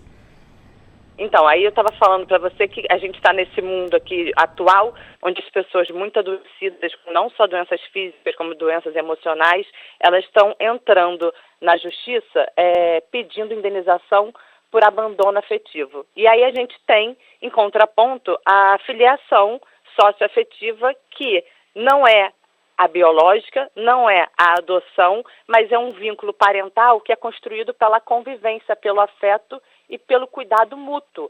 Quando aquela pessoa que te criou, ela passa a ser reconhecida legalmente como pai ou como mãe, ainda, como eu acabei de falar, que não tem o vínculo biológico ou a adoção formal. Isso aí traz consequências no mundo jurídico, além da pessoa que passa a ter um lugar de pertencimento, que é fundamental para aquela pessoa. Ela passa a ter o nome da pessoa que ela tem carinho, afeto, que viveu com ela, no seu registro civil. Ela pode incluir o nome socioafetivo nos documentos, na certidão de nascimento, no RG, no CPF. Agora, na verdade, é o registro único, né, que está vindo substituindo os documentos tradicionais. Ela muda esse nome no registro civil. Ela tem direitos sucessórios assegurados, como a herança, a pensão. Inclusive, quando, como você disse, o vínculo é reconhecido após o falecimento. Reconheceu após, assim mesmo, ela vai ter os direitos sucessórios assegurados. Tem direitos previdenciários e assistenciais, o que permite a inclusão do plano de saúde, a previdência e regimes de dependente, enfim. São muitos benefícios que você colocar aquele nome que vão além do afeto e do carinho. Doutora Natasha Hermel, como o Poder Judiciário brasileiro vem tratando essa questão da dupla maternidade em união homoafetiva? Como fica essa parentalidade? Então, hoje nós temos uma sociedade em plena evolução, a sociedade contemporânea, e aí a gente já tem a filiação homoafetiva igual como se fosse por pai e mãe biológico e heterossexuais, não tem essa distinção. Como você disse, o artigo 226 da Constituição, ele defende a família. Então, a filiação socioafetiva, ela não está preocupada com o gênero, ela está preocupada com a família. E aí a gente tem a valorização da pluralidade de família, reconhecendo que os formatos não tradicionais não importam. O que importa é o arranjo que faz bem para aquele núcleo familiar. E aí sim, a gente tem concretizado o princípio constitucional de proteção à família, que é, no artigo 226, que acolhe esses arranjos e a socioafetividade. Doutora Natasha, o que importa, digamos assim, no plano das vontades? São as duas mães, o pai, embora tenha morrido, ou prevalece a decisão, no caso, se for criança, já adulto, o filho? Então, a gente tem no direito das famílias a total proteção da criança. Então, o que importa nessa relação é como é estabelecido, de fato, aquele núcleo familiar. Então, sempre visando o melhor interesse da criança, o pai e a mãe que estão no poder dessa guarda, que vai ter as decisões. Então, a gente tem, se forem duas mães, se forem, você quando coloca mais uma mãe, por exemplo, a socioafetiva, você não exclui a outra e você não exclui o pai também, a não ser que tenha motivos para isso. Então, essas 3 pessoas, as 2 mães, no exemplo que eu estou dando agora, e o pai, eles têm o poder de guarda e o poder de proteção integral dessa criança, sempre visando o melhor bem-estar da criança. Mas os 3 que estariam nesse exemplo, em seu registro civil, são as 3 pessoas responsáveis. São as 3 pessoas que essa criança vai ter os direitos sucessórios, os direitos previdenciários e vai dever o cuidado e o afeto também, né? Esse reconhecimento social e psicológico em relação a todo o núcleo familiar, independente do laço biológico. Porque é muito comum nos convívios as pessoas terem praticamente 2 mães, né? A mãe trabalha muito ou, de repente, é mãe solteira, não tem condição, a avó acaba cuidando da criança, né? Então, já sem entrar no aspecto jurídico, mas muitas famílias vivem já desta maneira, né? Sem ser nessa questão homoafetiva. Sim, no caso da avó, o dever de cuidado e tudo mais, ele é inclusive constitucional, mas isso aí não tornaria a avó uma das mães afetivas da criança. Ela continua sendo avó, porque o direito da avó de cuidado, de convivência, ele já é assegurado. Então, a família extensa, que a gente chama, a avó, os tios, pessoas que para criança são importantes, elas já vivem naquele convívio da criança, já estão ali com ela no dia a dia, mas não por isso estão integradas como sendo um dos genitores socioafetivos. São caixinhas diferentes, com direitos e até aquela proteção ao convívio assegurados, mas não reconhecidos socioafetivamente, a não ser que exerça realmente o papel de mãe, ou a mãe é falecida, ou a mãe abandonou, ou realmente a criança tem aquelas 2 pessoas como figura materna, aí é diferente. Tirando isso, são os laços avoengos mesmo. Então, como a senhora falou anteriormente, doutora Natasha, no documento único, que agora que é uma nova modalidade de documentação do brasileiro, vai constar ali o nome do pai que morreu, né, nesse caso específico, lá da Justiça do Paraná, na cidade de Maringá, e das 2 mães, é isto? Isso, ali nesse caso de Maringá foram 2 casos específicos, né? Um caso, uma criança que foi até nascida por inseminação artificial de um casal homoafetivo. E aí ele foi criado por 2 mães. Após a morte de uma delas, por Covid, a Justiça reconheceu o vínculo socioafetivo e incluiu o nome da mãe falecida no registro civil da criança. Isso não excluir só em caso aquele rapaz que foi criado desde a infância pela tia-avó e pela companheira da tia-avó, sem aquela adoção formal. Após a morte delas, ele conseguiu excluir a mãe biológica do registro e incluir as 2 que efetivamente exerceram a maternidade. Então, nesse segundo caso, sim, teve a exclusão, provavelmente por aquilo que eu tinha falado, algum abandono, e aquelas 2 pessoas foram mais importantes para aquele rapaz do que a mãe biológica. E aí teve a exclusão e não necessariamente a exclusão do pai.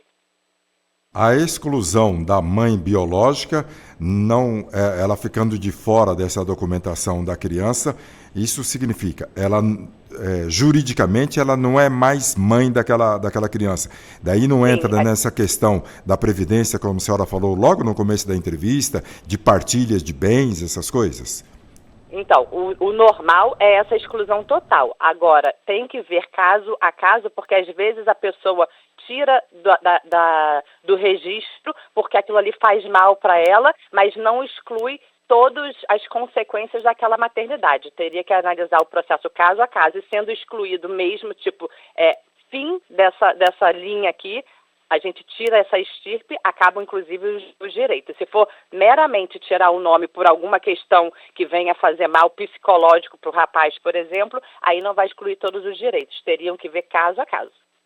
Doutora Natasha Hermel, anos atrás, aqui no Supremo Tribunal Federal, foi reconhecida a união homoafetiva para questões previdenciárias. Depois, o reconhecimento da união estável de pessoas do mesmo sexo. Agora, essas pontualmente em um estado, uma decisão de um tribunal, decisão de um juiz em uma comarca. Isto significa que o Poder Judiciário ele vem acompanhando os novos tempos, é isto? Com toda certeza. Assim, antigamente a gente não poderia falar de uma família e de uma extensão, de uma família extensa, onde a gente coloca inclusive madrasto e padrasto também dentro desse bolo. Essas decisões, elas ensinam que o afeto é um fundamento jurídico sólido. E se a gente puder levar uma mensagem aqui hoje, é que o afeto importa, ele é transformador, ele cura, ele constrói famílias e ele também constrói direitos. Esta que é a melhor parte, né? O bem da criança, o bem-estar dela. Sim, é o bem-estar da criança. Você vira para a criança ou para o adolescente, ou até aquela pessoa que virou um adulto. A gente pode fazer isso com adulto também, por ser uma novidade. Você se tornou adulto dentro de uma família onde você tem muito afeto, por exemplo, por um padrasto.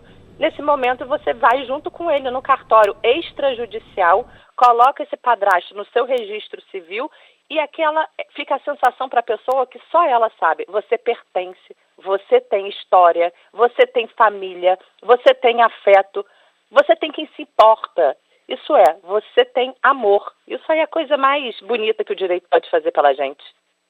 Muito bem, nós conversamos com a presidente e fundadora da Comissão Nacional de Direito das Famílias e Sucessões, Associação Brasileira de Advogados, a ABA, doutora Natasha Hermel. Ela que explicou uma decisão da Segunda Vara de Família e Sucessões em Maringá, no Paraná, que reconheceu judicialmente a maternidade socioafetiva pós-morte em 2 decisões distintas naquele estado.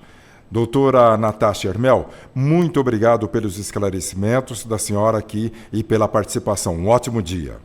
Eu que agradeço, Arthur. Bom dia. Tchau, tchau. Tchau, tchau. 8h16. Revista Justiça. Entrevista. O presidente Luiz Inácio Lula da Silva assinou o decreto que estabelece os critérios para a nova distribuição de cotas raciais em concursos públicos. A norma, publicada em edição extra do Diário Oficial da União, na última sexta-feira, dia 27 de junho, regulamenta a lei federal sancionada no início do mês, que ampliou para 30% a reserva de vagas em seleções públicas.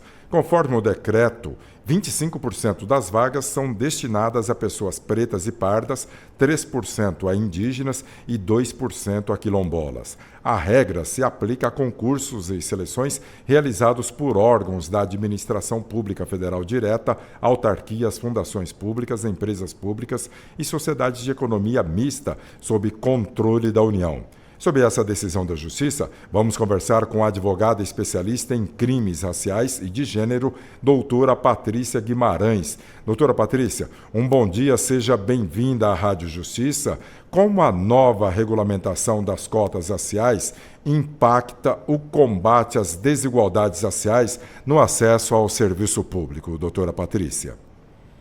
Bom dia aos telespectadores.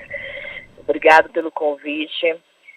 Fomos aí surpreendidos com essa mudança da lei, que para nós que lidamos com a questão racial, ela é favorável. E ela amplia a possibilidade, né, da pessoa preta, parda, quilombola, que foi incluída dentro dessa lei, e indígenas, a concorrer a essas vagas dentro do concurso federal. Isso aí abre-se mais uma oportunidade para que essas pessoas concorram e tentem atingir uma vaga de emprego, né? Certo. E anos atrás a gente teve um problema muito sério, de muita discussão, muita controvérsia, porque o racismo, para mim é uma guerra vencida, né? Nunca vai deixar de existir. Ainda bem que tem um outro lado, o Poder Judiciário, na tentativa de mudar esta questão. Eu estou me referindo àquelas cotas em universidades públicas. Agora, depois de tantos anos de discussão, doutora Patrícia, vai ter menos discussão, menos celeuma, uma maior aceitação dessas cotas raciais na questão de concurso público? Sinceramente, eu acredito que não. Ainda precisamos debater e mostrar às pessoas o que realmente é a questão racial da pessoa preta ou parda. Por que eu te digo isso? Hoje nós estamos aí ampliando essa cota. Mas vamos esbarrar muitas vezes nas pessoas que vão tentar concorrer nessas vagas e que não são pretas ou pardas. Então, assim, existe ainda uma crítica, existe ainda uma revolta com relação a essa porcentagem, pessoas que não entendem por que da existência disso. E muitas ainda dizem que isso é um privilégio. Não é um privilégio, tanto é que quando você entrar num órgão desse, você vai ver que dificilmente você vê uma pessoa preta ou parda. Então, assim, é uma questão, não é de reparação, mas de equilíbrio, tanto social como racial, para que essas pessoas consigam atingir dentro desse concurso público, assim como nas universidades federais, que ainda não conseguimos atingir. E muitas vezes pessoas que entram dentro dessas vagas são pessoas que não são pardas, mas que lutam para estar dentro daquela vaga ali. Ou seja, eu costumo dizer que é a hora que a pessoa se diz que é preto, na hora de concorrer. Aí ela assume, aí ela não é mais preta. Ela muda todo o contingente da vida dela, ela não é mais. Então, assim, precisamos ainda ter uma educação racial, um letramento racial, para entender por que dessa porcentagem e colocarmos na mente que isso não será eterno, mas é uma busca de buscar um equilíbrio, porque o racismo hoje ele é velado. As pessoas, quando a gente fala de racismo, elas estão ali sempre esperando xingamentos e ofensas. Isso que é o racismo. Não, o racismo velado ele ainda dói muito mais, que é a exclusão. É você chegar num lugar e ter só pessoas brancas, é você chegar num bom restaurante para almoçar e ter só pessoas brancas ali almoçando e te servindo somente pessoas negras. É você chegar num departamento desse e não ter uma pessoa negra. Então, assim, isso tudo é uma transformação de um racismo velado. Então, nós devemos pensarmos e refletirmos que precisamos buscar um equilíbrio, onde a maioria dos brasileiros são pretos e pardos, mas quando é para estar na ponta da pirâmide, essas pessoas não estão. Doutora Patrícia Guimarães, e a verificação da autodeclaração racial? O porquê? Ela existe para que muitas pessoas não se passem por negros, mas é considerado também a ancestralidade, porque as pessoas vão embranquecendo conforme a questão de mistura das raças, e ela tem sangue negro, traços. Como fica essa autodeclaração? Pois bem, a autodeclaração, conforme o IBGE, qualquer pessoa pode se autodeclarar. Branca, preta, parda, indígena, qualquer pessoa. A autodeclaração é você que decide. Com essa questão dessa porcentagem de vagas, ela vai ser feita da seguinte forma. Você se autodeclara, mas você vai passar por uma banca de heteroidentificação, que será composta por 5 pessoas, que irá avaliar a sua autodeclaração, o seu fenotipo, para ver se você se enquadra. Você não se enquadrando, você não vai poder trazer sua ancestralidade, você vai ter que fazer recurso para concorrer ali àquela porcentagem. Então, será avaliado por uma outra banca.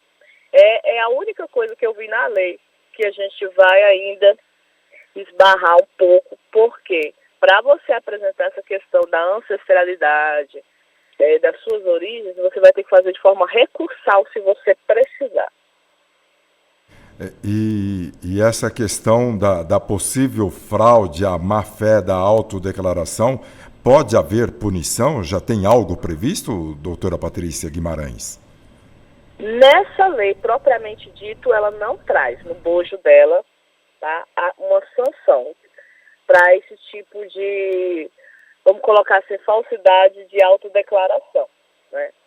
Mas a sanção maior seria o que você não conseguir a vaga, até o presente momento, porque no bojo dessa lei ela não traz uma punição para aquela pessoa que mentir na autodeclaração.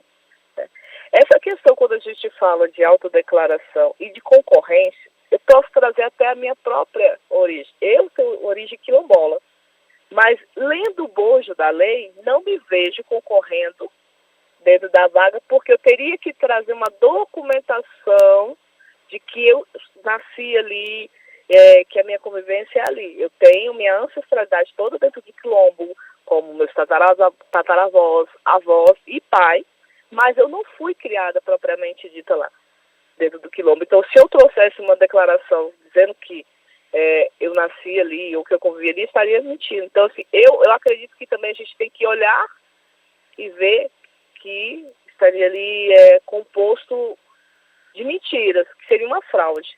Mas isso aí também vem da pessoa, não só de autodeclarar, mas de se auto-ver que ela está fazendo uma coisa errada, né? Mentindo. Certo. Mas este decreto assinado pela Presidência da República, a senhora entende como um avanço para que as pessoas entrem no poder público por meio de concurso? Eu vejo como um avanço, eu vejo como respeito até por causa da inclusão agora dos quilombolas e principalmente dos indígenas, que muitas vezes ninguém fala, finge que eles não existem. Então, assim, eu acredito que é uma vitória e que as pessoas não devem se assustar, porque na própria lei deixa bem claro que se não existir pessoas suficientes para atingir aquela porcentagem dentro da cota, esse número ele volta para o amplo acesso. Então, se todo mundo utilizar realmente a letra da lei, obedecer e não querer fraudar, muitos concursos vai sobrar essas vagas. Então, não há por que tamanhas discussões. E, além do que, para uma pessoa parda ou preta, na maioria das vezes, conseguir atingir um concurso, estudar para um concurso, ela primeiro precisa terminar o ensino médio, ela primeiro precisa conseguir fazer essa primeira barreira que, para nós, pretos, é muito difícil. O estudo público é muito ralo. Então, muitas vezes, essa pessoa não vai conseguir nem concorrer a essa cota. Por isso, da existência dela, para estimular essas pessoas a concorrer num concurso público. Então, acredito que se todo mundo for pela verdade e não pela fraude, muitas vezes vai sobrar essas vagas para ampla concorrência e não tem por que brigar. Doutora Patrícia Guimarães, qual é a dificuldade do negro ter ascensão no serviço público? É uma questão de formação? É porque a escravidão acabou apenas há 137 anos e as pessoas ainda não conseguiram deixar o preconceito de lado e se veem incapacitadas. Qual a avaliação que a senhora faz neste contexto? Tá. O racismo, a escravidão acabou há 100 e poucos anos. Mas só que a gente tem que pensar como se acabou a escravidão. O negro ele foi colocado de lado, sem nada, sem terra, sem estudo. Então, existe a questão de correr atrás para ter um equilíbrio, ao menos no estudo, na qualificação.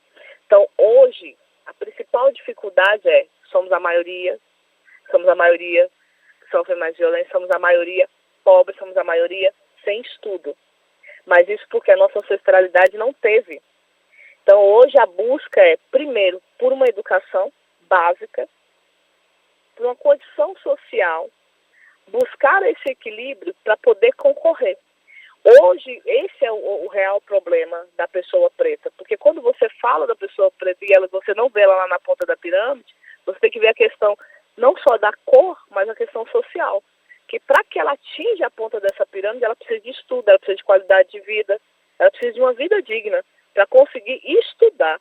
Então, assim, temos que pensar que para atingir, precisamos qualificar a base. E enquanto não qualificarmos a base como uma estrutura, não vai ter uma subida da escada para conseguir atingir. Então, assim, além da questão racial de pele, a questão social. É uma corrida entre dois viés, racial e social, para poder conseguir atingir um concurso público federal. Bom, dentro dessa explicação dada pela senhora, doutora Patrícia Guimarães, precisa do poder público instituir normas para facilitar a vida das pessoas, no caso, os pretos, pardos, indígenas e quilombolas, ou vai da capacidade, do interesse e da vontade de cada ser? Não, eu acho que vai de qualificar para que esse ser consiga atingir. Porque quando eu falo que vai da capacidade de uma pessoa conseguir atingir, vamos lá, uma pessoa que estuda num Galois, numa instituição particular aqui em Brasília, que é de alto padrão, e uma pessoa que estuda no Sol Nascente, que é considerada uma das maiores favelas do Brasil, passando fome, será que quem vai conseguir atingir uma universidade federal? Então é a questão de privilégio branco, privilégio daquela pessoa que já está em ascensão. Não é a questão de a pessoa preta ela não quer correr atrás. Não, ela precisa ter oportunidades para correr atrás. Então, essa venda que precisamos tirar dos olhos e entender essa questão social, porque as pessoas só veem o racial, pele, não é a questão de pele, é aonde essa pessoa preta ela está nesse momento, aonde a maioria dessas pessoas pretas estão nesse momento. Então, vendo isso, eu acredito que nós precisamos o quê? Dar um ensino básico de qualidade, pensarmos nessa questão social, para que essa pessoa preta daqui a uns dias ela não precise concorrer cotas. Ela possa estar em equilíbrio com qualquer pessoa para estar atingindo o objetivo dela. Não é questão de privilégio, mas a questão que a gente tem desigualdade social. E isso a gente tem que ser falado. Dentro desta explicação, doutora Patrícia Guimarães, essa questão social, financeira, econômica, de dificuldades dentro dessa comparação que a senhora fez, lá a criança preta lá do Sol Nascente, com a do plano piloto, os lagos, vai ficar enxugando o gelo, né? Porque é difícil mudar essa questão financeira. Por isso que eu fiz até a colocação que vai muito da individualidade também. Sim, vai da individualidade também, porque não existe também somente pessoas pretas pobres. Mas é por isso que eu digo que esse contingente de cotas é um auxílio para a gente buscar um equilíbrio. E é claro que existem pessoas que conseguem atingir. Poucas são, ainda é muito pouco. E a questão é que muitas vezes a pessoa tem que fazer escolhas, né? Você atingiu muitas vezes o ensino médio, mas não consegue não consegue entrar dentro da universidade federal, e aí também não consegue estar dentro de uma instituição particular porque não consegue pagar. E aí a gente bate naquela questão dos estudos. Então, assim, muitos conseguem abrir mão e estudar, né, muitas vezes sozinho, e conseguir atingir, e outros não.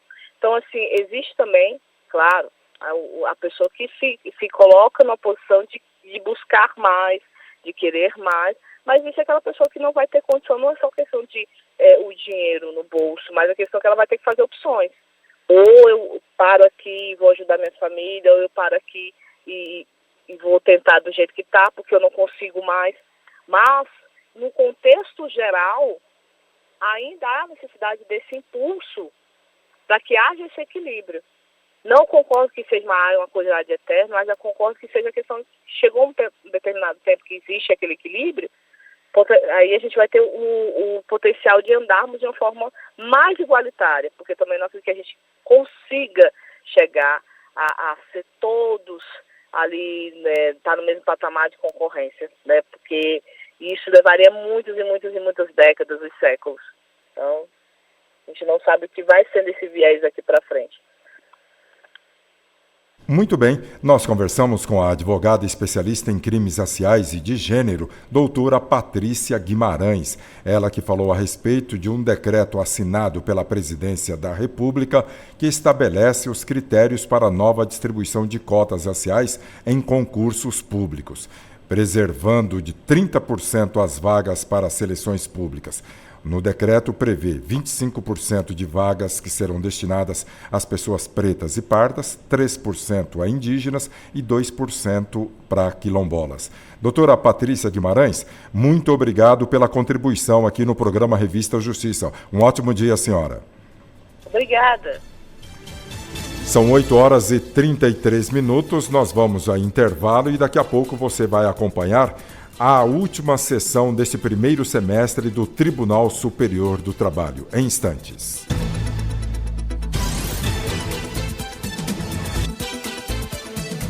Estamos apresentando Revista Justiça.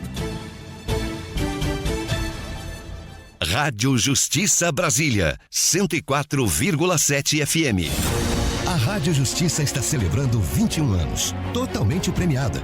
A emissora já foi reconhecida pelo UNICEF e pelo Prêmio Nacional de Comunicação e Justiça. Porta-voz da democracia é transmitida em 104,7 FM para todo o Distrito Federal, além do aplicativo TV Justiça Mais e as plataformas YouTube, Spotify e TuneIn. É a única rádio pública a transmitir integralmente as sessões plenárias do STF, TSE e TST e também a única que tem radionovela com capítulo inédito todo dia.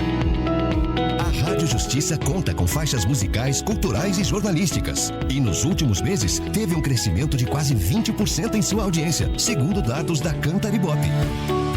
Desde 2004, a Rádio Justiça alia tradição e dinamismo, sempre buscando novas formas de traduzir o direito para todo mundo ficar por dentro. Rádio Justiça Brasília, 104,7 FM. Sintonize seus direitos.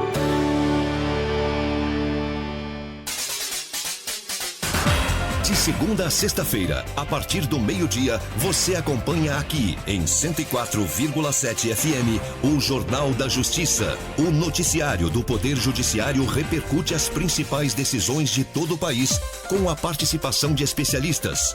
Repórteres dos tribunais fazem um giro, ao vivo, trazendo as notícias mais quentes do dia. Rádio Justiça, 104,7 FM. Sintonize seus direitos. Na Rádio Justiça, você faz um passeio pelas grandes obras musicais escritas em todos os tempos com o programa A Hora do Maestro. Olá, eu sou o maestro Cláudio Cohen e gostaria de convidá-los para ouvir na Rádio Justiça Brasília, 104,7 FM, o programa A Hora do Maestro, que traz o melhor da música clássica dos grandes compositores em interpretações especiais. A Hora do Maestro, de segunda a sexta, a partir da 1 da tarde e reapresentação às 10 horas da noite, aos sábados e domingos, às 6 horas da tarde. Rádio Justiça Brasília, 104,7 FM. Sintonize a boa música, sintonize seus direitos. Rádio Justiça Brasília, 104,7 FM. Há 21 anos amplificando a voz do Poder Judiciário.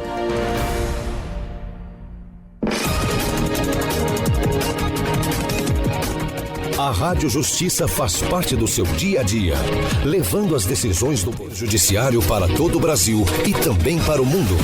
Sintonize 104,7 FM no Distrito Federal ou em tempo real na internet de qualquer parte do planeta. Você acessa www.radioetvjustiça.jus.br e ainda via satélite.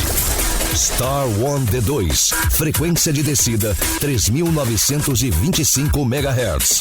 Rádio Justiça, sintonize seus direitos.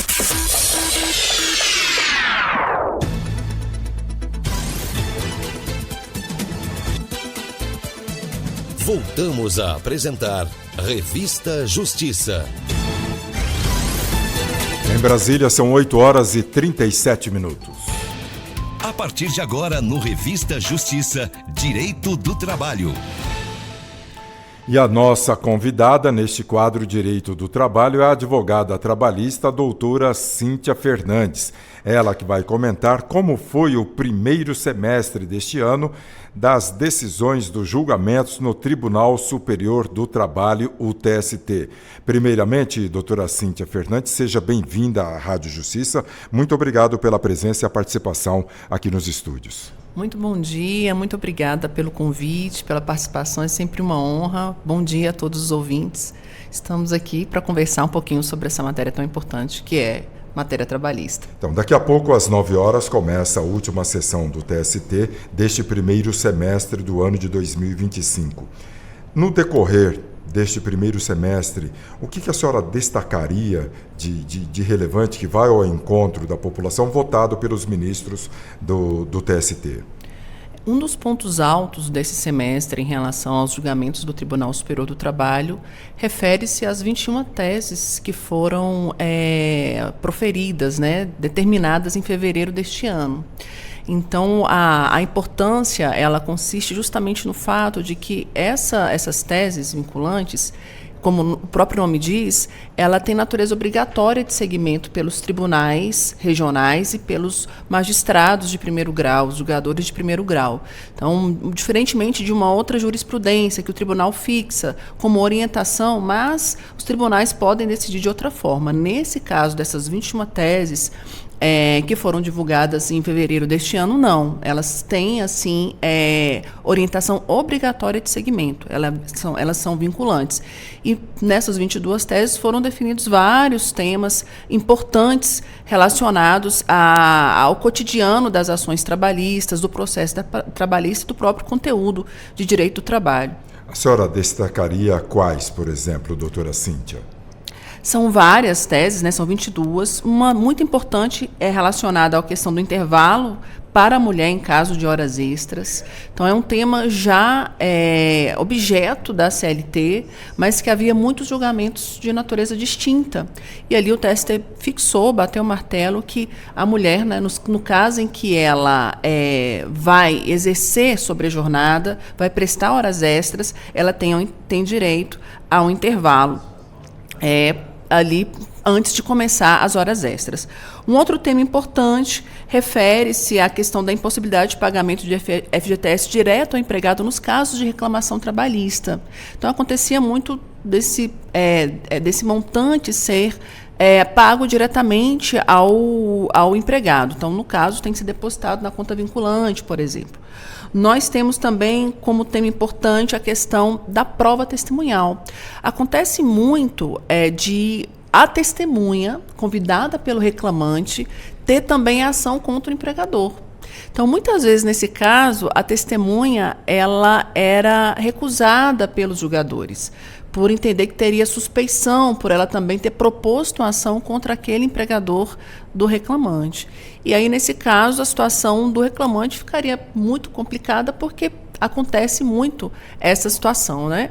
E o TST decidiu que não tem suspeição somente por isso. Então, o fato da testemunha ter uma ação contra o empregador, isso por si só não invalida a prova testemunhal. Então, são vários os temas bem importantes que foram definidos neste semestre. Porque mesmo assim a testemunha tem que ser quem trabalha junto, né? Porque não dá para pegar de fora, é isso?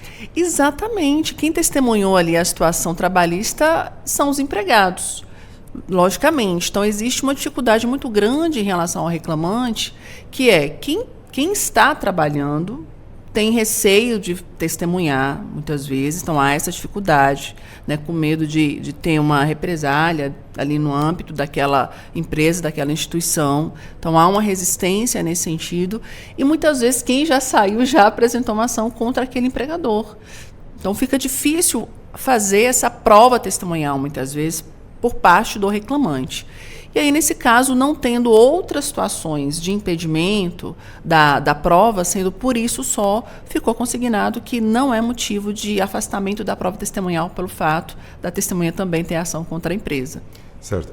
Um colega de trabalho vai ser testemunha do outro. A senhora falou de represália. A empresa, não satisfeita com aquela testemunha, passado um determinado tempo, ela pode demitir essa testemunha ou a lei não permite?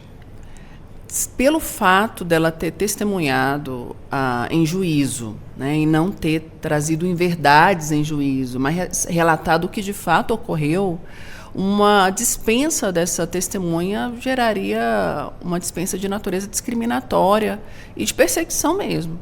Então, é um ato não lícito, né, nesse caso. Então, não seria uma dispensa que estaria correta, digamos assim. Mas, muitas vezes, a situação ocorre revelada, né? Pode ser que o empregador dispense sem justificar e, na verdade, o motivo seja esse. Não poderia. Esse empregado teria o direito, se tiver provas nesse sentido, de demandar judicialmente, ali, requerendo a reparação por conta desses danos. Que traria mais prejuízos para o proprietário, que seria uma nova ação agora, com outro funcionário. Né? Sem dúvida, né? Uma ação com natureza discriminatória mesmo, pelo fato do empregado ter se apresentado em juízo. Doutora Cíntia, logo no início a senhora falou do intervalo antes da hora extra, Mas é só para mulher? É essa daí? Muito interessante sua pergunta, Arthur. Só para mulher. Então, assim, é um direito... Por conta das particularidades mesmo, né, da mulher, né, a questão relacionada ao gênero, né, a mulher tem particularidades que os homens, né, não têm, e ali ela precisa de um tempo, neste momento, para começar um novo turno. E realmente isso foi motivo de muita controvérsia, e inclusive invocando, né, o princípio da isonomia para os homens. Mas a mulher tem particularidade, como o próprio... Vou colocar aqui, por exemplo, né, a questão do ciclo. Então, é uma questão que necessita ali, muitas vezes, né, de um asseamento, alguma coisa nesse sentido. Então, há diferenças, né, estou citando uma, que justifica esse período de repouso. E qual é esse intervalo, doutora? 15 minutos. 15 minutos? 15 minutos. Então, a pessoa tem uma jornada de 8 horas, no caso ela fica no trabalho, acaba ficando lá 9 horas porque tem 1 hora de almoço. Isso. Depois 15 minutos e ela começa, porque a carga máxima de hora extra, qual é permitida? Hora extra, conforme a CLT, é no máximo 2 horas por dia. Em casos extremos de ampla necessidade, 4 horas. Então, assim, 4 horas é exceção na CLT. De hora extra. Somente aí tem que ser justificado o motivo com base nos critérios da CLT, essas 4 horas. E, regularmente, né, não de forma habitual, mas que a CLT permite, são no máximo 2 horas. Então, nós temos a estipulação das horas de acordo com a jornada. Então, uma jornada de 4 horas, por exemplo, no caso do intervalo, na verdade, né? No caso das horas extras, no máximo 2 horas, mas no caso do intervalo, que aí é uma confusão nesse sentido, né? 4 horas de jornada, intervalo não tem. 6 horas de jornada, o intervalo de 15 minutos. Então, mais do que 6 horas, aí o intervalo mínimo de 1 hora.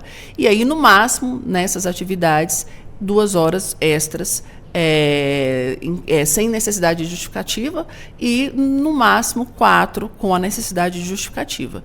Mas a gente sabe que na realidade acontece diferente, mas a CLT, a legislação trabalhista vigente, põe esses patamares, esses limites em relação à sobrejornada. Neste caso das 4 horas de hora extra, o contratante, a empresa, ela tem de justificar para quem? Para o próprio funcionário ou em caso de denúncias? Sim, internamente no registro, e há também um encaminhamento para o próprio Ministério do Trabalho. Hoje em dia, com essa questão da informatização, né, a situação, acredito que seja tudo tecnológico, não sei destacar os passos para o encaminhamento, mas há necessidade de informação. A informação tem que ser encaminhada.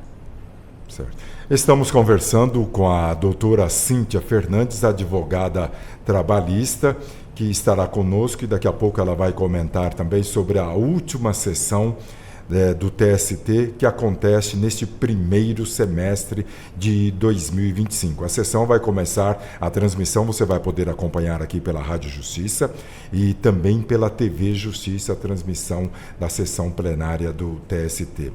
Doutora Cíntia Fernandes, é quase que um chavão. Anos e anos, até o Congresso também não liberava muita verba, o Congresso Nacional não liberava muita verba para a Justiça do Trabalho em comparação com as outras justiças, sempre alegando que a Justiça do Trabalho era paternalista. O porquê se criou isso aqui? Porque prevalece a questão patronal e não a sindical? Na verdade, nós temos um direito, são situações diferentes. Nós temos o processo do trabalho e o direito do trabalho. O direito do trabalho, ele foi criado a partir de fato de várias lutas decorrentes ali de trabalho degradante, trabalho precário, e ao longo do tempo, das décadas, dos séculos, foi se construindo limitações, direitos por conta dessa precariedade que os trabalhadores eram submetidos.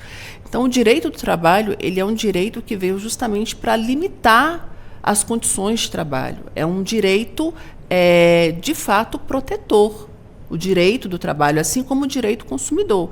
Ele nasce justamente por conta dos exageros, de uma ampla jornada de trabalho, de um pagamento mínimo para uma atividade complexa. Então, todas essas situações que nós temos ciência. Então, o direito do trabalho, sim, ele é um direito que protege, né, no sentido de trazer essas limitações. A Justiça do Trabalho, ela foi criada para resolver os conflitos decorrentes dessa relação e aplicar o que? A legislação vigente.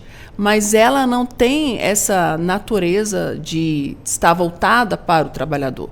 Ela está ali para resolver os conflitos que lhes são submetidos.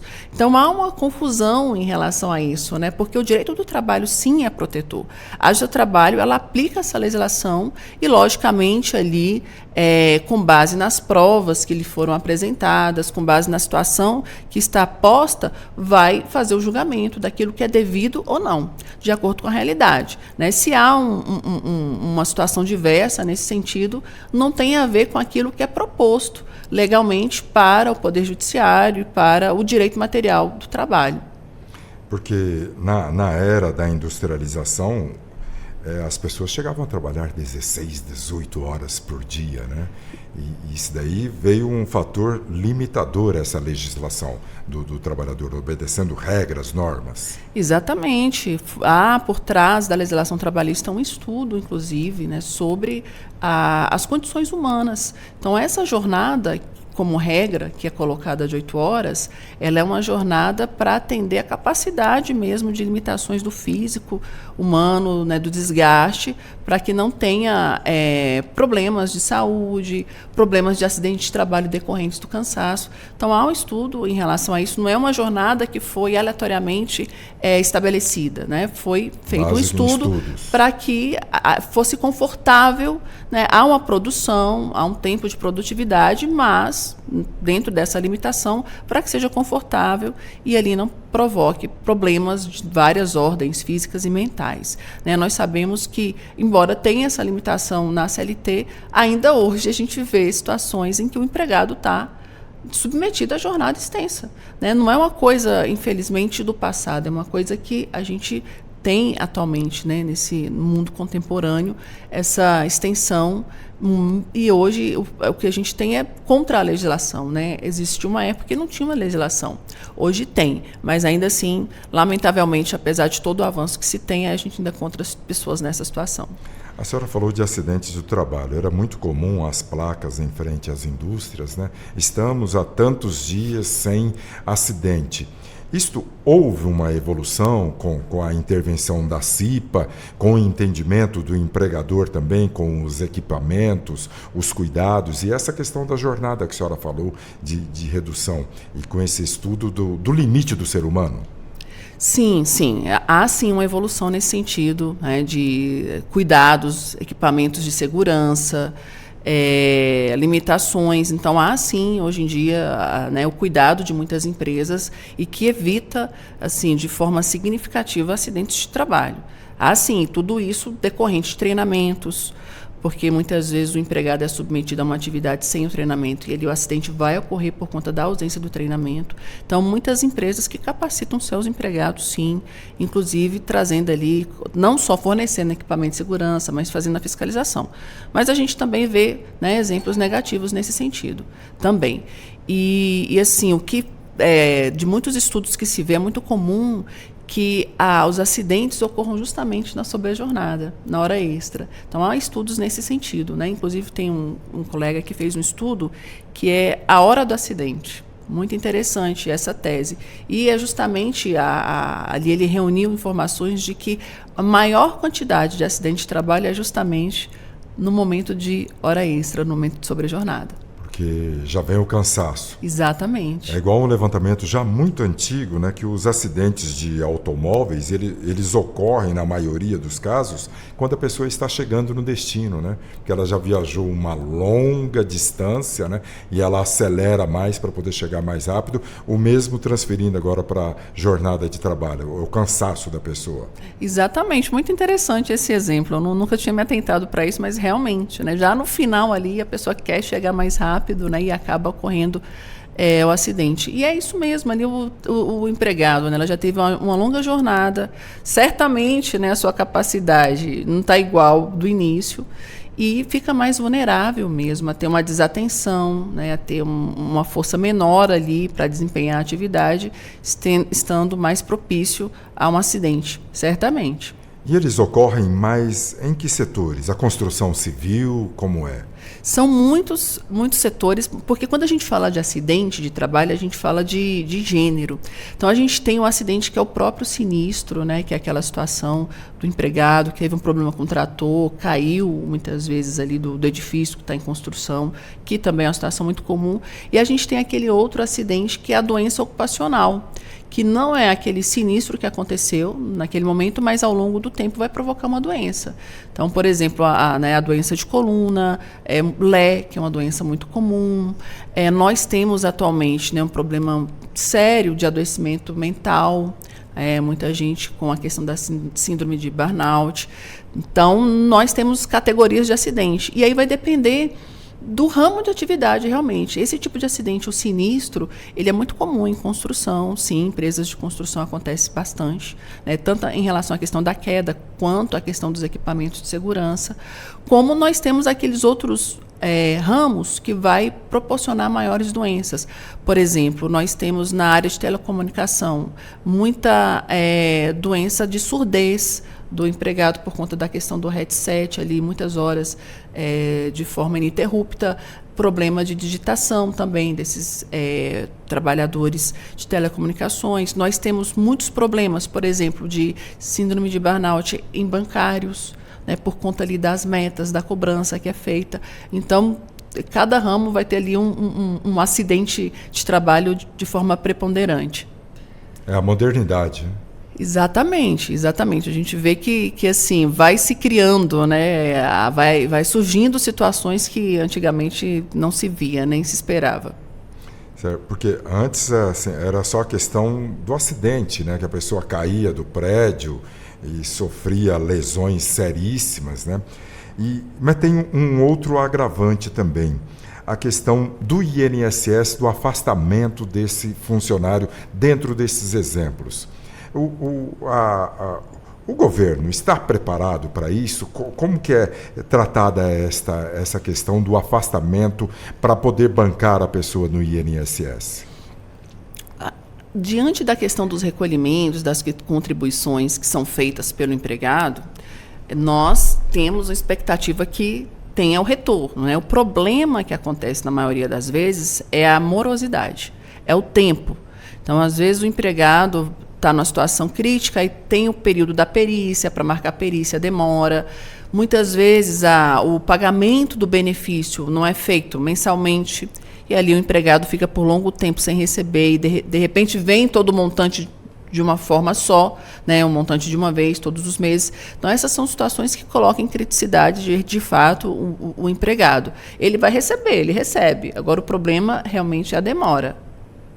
Muito bem. Esta é a participação da advogada trabalhista, doutora Cíntia Fernandes, com quem a gente encerra agora o Revista Justiça, e ela volta dentro de instantes para falar sobre a sessão do TST, a última do primeiro semestre. E o Revista Justiça de hoje fica por aqui. A apresentação, Arthur Filho, edição Camila Rodrigues, produção Diego Veiga, trabalhos técnicos Luiz Alves, coordenação de jornalismo Bárbara Michelini, Secretaria de Comunicação Social, Supremo Tribunal Federal. Continue sintonizado aqui na Rádio Justiça.